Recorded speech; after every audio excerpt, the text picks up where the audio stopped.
నిర్మల్ జిల్లా బాసర ట్రిపుల్ ఐటీలో contract assistant professor నిరసనకు దిగారు. ట్రిపుల్ ఐటీ ప్రధాన ద్వారం ముందు విధులను బహిష్కరించి 73 మంది తమ ఆందోళన తెలిపారు. హైదరాబాద్లో హైయర్ ఎడ్యుకేషన్ కౌన్సిల్ ముట్టడికి యత్నించిన అసిస్టెంట్ ప్రొఫెసర్లను అరెస్ట్ చేసి పోలీస్ స్టేషన్కు తరలించడంపై ఆగ్రహం వ్యక్తం చేశారు. ప్రొఫెసర్లు ప్రజాప్రభుత్వం అని చెప్పుకుంటున్న CM Revanth Reddy GO number 21ని రద్దు చేసి తమ సమస్యలను పరిష్కరించి ప్రజాప్రభుత్వమని నిరూపించుకోవాలని డిమాండ్ చేశారు. 15 ఏళ్లుగా విధులు నిర్వహిస్తున్న తమను పర్మనెంట్ చేయాలని, ఉద్యోగ భద్రత కల్పించాలని కోరారు. తమ న్యాయపరమైన సమస్యలను రాష్ట్ర ప్రభుత్వం వెంటనే స్పందించి పరిష్కరించకపోతే బాసర ట్రిపుల్ ఐటీని స్తంభింపచేస్తామని హెచ్చరించారు కాంట్రాక్ట్ అసిస్టెంట్ ప్రొఫెసర్లు.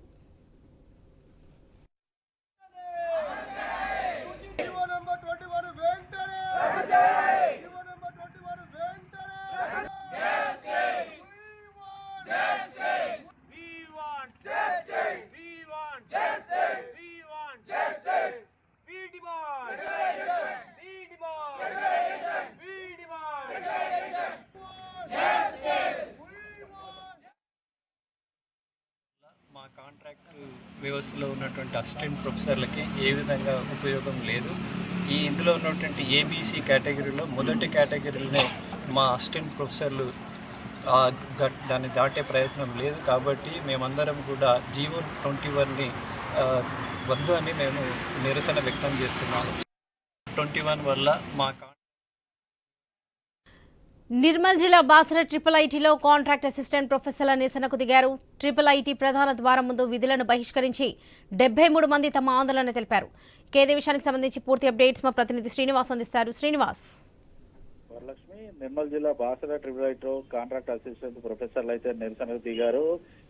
ఓవైపు ఇటు తెలంగాణ ప్రభుత్వం అయితే ఏదైతే హైదరాబాద్ లో హైయర్ ఎడ్యుకేషన్ కౌన్సిల్ కి ముట్టడించినటువంటి అసిస్టెంట్ ప్రొఫెసర్లు అరెస్ట్ చేసి పోలీస్ స్టేషన్ కు తరలించడంపై అయితే వారైతే ఆగ్రహం అయితే వ్యక్తం చేస్తున్న సందర్భాలు అయితే ఉన్నాయి. అయితే ప్రభుత్వం తీసుకొచ్చినటువంటి జీవో 21 వ్యతిరేకిస్తూ అయితే బాసర ట్రిపుల్ ఐటీ ప్రధాన ద్వారం ముందు ఇటు కాంట్రాక్ట్ అసిస్టెంట్ ప్రొఫెసర్లు అయితే 73 మంది నిరసన అయితే తెలిపిన సందర్భాలు అయితే ఉన్నాయి. అయితే ఈ జీవో ద్వారా పూర్తిగా తాము ఇబ్బందులు పడాల్సిన పరిస్థితి వస్తుందంటూ కూడా అసిస్టెంట్ ప్రొఫెసర్లు అయితే చెప్తున్న పరిస్థితులు అయితే ఉన్నాయి.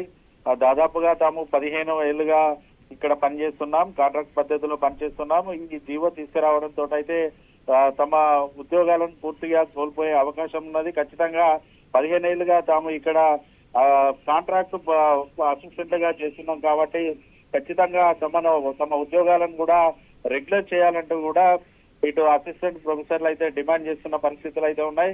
ప్రభుత్వం కనుక సానుకూలంగా స్పందించకపోతే మాత్రం ఖచ్చితంగా తాము నిరసనలకు కంటిన్యూ చేస్తామంటూ కూడా ప్రభుత్వానికి అయితే వారు హెచ్చరికలు అయితే జారీ చేస్తున్న ప్రభుత్వం. అయితే ప్రభుత్వం తీసుకొచ్చిన ఈ జీవో ద్వారా పూర్తిగా రాష్ట్ర ప్రభుత్వం యూనివర్సిటీలో ఖాళీ ఉన్న అసిస్టెంట్ ప్రొఫెసర్ల భర్తీకి అయితే చర్యలకు అయితే దిగింది. దీంతో బాసర ట్రిపుల్ ఐటీ పనిచేస్తున్నటువంటి ప్రొఫెసర్ల ఈ నెత్తిన అయితే ట్రిపుల్ ఐటీ జీవో పిడుగులా పడ్డ పరిస్థితులు అయితే ఉన్నాయి.